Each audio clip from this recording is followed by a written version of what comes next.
ഒരു pressure cooker യഥാർത്ഥത്തിൽ എങ്ങനെയാണ് പ്രവർത്തിക്കുന്നതെന്ന് നിങ്ങൾ എപ്പോഴെങ്കിലും ചിന്തിച്ചിട്ടുണ്ടോ? കുക്കറിനുള്ളിലെ വെള്ളം തിളയ്ക്കാൻ തുടങ്ങുമ്പോൾ പുറത്തു പോകാൻ ഇടമില്ലാത്ത വരാത്ത രീതിയിൽ അവിടെ നീരാവി സ്റ്റീം രൂപപ്പെടുന്നു. ഇങ്ങനെ കെട്ടിക്കിടക്കുന്ന നീരാവി കുക്കറിനുള്ളിൽ വലിയ സമ്മർദ്ദം പ്രഷർ ഉണ്ടാക്കുന്നു. ഈ സമ്മർദ്ദം കാരണം വെള്ളത്തിന്റെ ഊഷ്മാവ് സാധാരണ തിളനിലയേക്കാൾ വളരെയധികം ഉയരുന്നു. ഇതാണ് ഭക്ഷണം ഇത്ര വേഗത്തിൽ വേവാൻ കാരണം. എന്നാൽ കുക്കർ പൊട്ടിത്തെറിക്കാതിരിക്കാൻ അതിന്റെ മുകളിൽ ഭാരമുള്ള ഒരു വിസിൽ വെച്ചിട്ടുണ്ട്.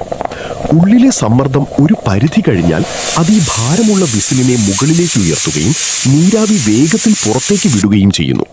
ഈ സമയത്താണ് നമ്മൾ ആ വലിയ ശബ്ദം കേൾക്കുന്നത്.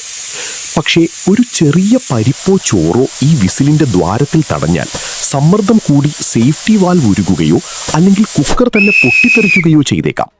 അതുകൊണ്ട് കുക്കറിന്റെ വിസിൽ കേൾക്കുമ്പോൾ അത് വെറുമൊരു അറിയിപ്പ് മാത്രമല്ല, നിങ്ങളുടെ അടുക്കള സുരക്ഷിതമാണെന്ന് ഉറപ്പുവരുത്തുന്ന ഒരു കാര്യം കൂടിയാണെന്ന് ഓർക്കുക.